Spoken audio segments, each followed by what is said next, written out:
এখানে লাশটা পড়েছিল।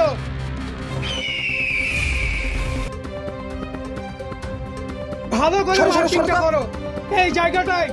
কি মার মেরে সেরে ছোড়াকে, মেরে হাত খাড়া করে দিয়েছে। আল্লাহ যেন ছোড়াকে জান্নাতবাসী করে। দিনে দুপুরে এভাবে মার্ডার হয়েছে আর আপনারা কি করছিলেন বলেন তো? থানায় বসে বসে কি ছোটা ভীমের কার্টুন দেখছিলেন? আমার কাজ আমাকে করতে দাও, বেশি কথা বলবে না। আপনার কাজ আপনি করছেন মানে? আপনাকে পুলিশকে বানাইছে বলেন তো? আমাকে পুলিশ বানিয়েছে সরকার, তার জন্য পরীক্ষা দিয়েছি, মেডিকেলে পাশ করেছি, রানে পাশ করেছি, তারপরে থাকি ড্রেসটা পেয়েছি। আপনাকে নেতাকে বানিয়েছে বলুন তো, এত বকবক করছেন? আমাকে? হ্যাঁ, আমাকে জনগণ নেতা বানাইছে। সবাই ভালো আছেন তো? আপনারা কোনো টেনশন করবেন না। যদি এই খুনের আসামিকে পুলিশ না ধরতে পারে, আমরা উপর মহলে যাব, দিয়ে কমপ্লেন করব। শুনেন, আপনি আমার কাছে এসেছেন, আপনি বললেন আপনার কাজ অবশ্যই হবে। আমি যে রিপোর্ট পাচ্ছি তার সম্পূর্ণ রিপোর্ট আপনাদেরকে দেবো। ঠিক আছে, আপনারা আসতে পারেন, আমার কাজ আমাকে করতে দিন। শুনুন, আপনার কাজে আমি ডিস্টার্ব করছি না। আমি এই গ্রামের একজন নেতা, আমার কর্তব্য এখানটা কি হচ্ছে করছে না সেটা দেখা। আর আপনি আর উল্টো পাল্টা ভাবে কথা। ঠিক আছে, আমি সব ব্যবস্থা করছি। ঠিক আছে, আপনি করেন আপনার কাজ। এই চ। মার্কিংটা একদম ঠিক হয়েছে, আর এই ড্রেসটা এখানেই পাওয়া গেছে। আরে যাবো তো। আরে জানেমান, তুমি কোনো টেনশন করো না, আমি কালকেই যাবো দেখা করতে। এই হারামি, তুই কি ইন্টারন্যাশনাল মাফিয়া ডন হয়ে গেছিস না তাও ইব্রাহিম হয়ে গেছিস? হ্যাঁ, যাকে তাকে মার্ডার করতেছিস। তোকে আমি বলেছিলাম না ভোটের আগে মাথা ঠান্ডা রাখ, সামনে ভোট। কথা কথা কানা যায় না। তো আমি কি করবো? একটা কাজ করতে যাচ্ছি, সেই কাজে বাধা দিচ্ছি। তোকে মারবো, তোকে ঢুক দিবো। আরে সামনে ভোট, তোর মাথায় বুদ্ধি বলে কিছু নাই গো। আরে মারবি ঠিকই আছে, ভোটের পরে মার। এখন আমাকে কত উত্তর দিতে হচ্ছে তুই জানিস? তা আমি কি করবো? আজকে টুক করে মেরেছ, কি মরে গেছে। হ্যাঁ, টুক করে মেরেছিস আর মরে গেছে। আর তোরা তোরা কি করছিলি? একটা বাচ্চাকে তাই সামলাতে পারিস না। বাচ্চা বলবো না আমাকে। এই তুই চুপ কর, কথা বলবি লেখো। লিটার লিটার দুধ গিলতে পারছো তাই না? কি হলো, লজ্জা লাগছে নাকি? কই দেখে মুখটা। লজ্জা লাগছে? আবার হাসছো, আবার হাসছো। আমি এখানে জোকস পাচ্ছি।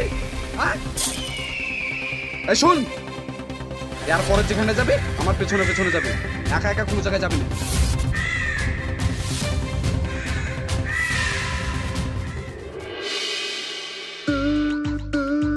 এই চাচা। ভাই কেরে তুই? আরে শোনো চাচা, শোনো থামো, শোনো শোনো থামো। শোনো, এই টনিকটা দে তো। চাচা, এটা তোমার দক্ষিণা।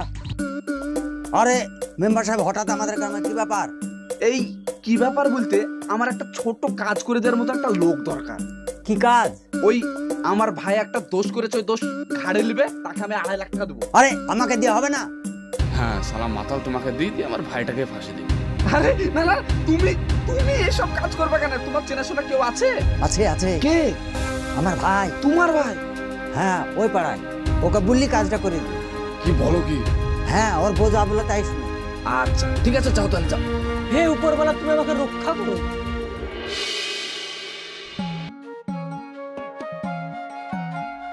ভালো আছেন চাচা? হ্যাঁ ভালো আছি। বাবা, শরীরের অবস্থা তো খুব খারাপ। বয়স হয়ে গেছে, এখন তো খারাপ হবে। আমি শুনলাম নাকি আপনাদের সংসারে খুব অভাব চলছে।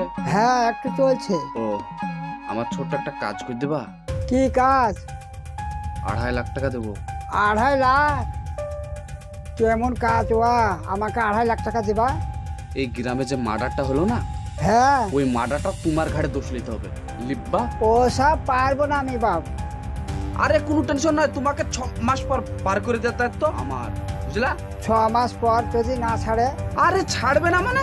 আমি গ্রামের একজন নেতা, আমার হাতে পাওয়ার নাই কো। কি সব উল্টাপাল্টা কথা বলছো? এই কি দেখছিস কি পাওয়ার? চাচা, তুমি আমার আব্বার মতন, আমি তোমার ছেলের মতন। চাচা, তুমি আমাকে উদ্ধার করো, তোমার কি হাত হয়েছে ধরছি। গো?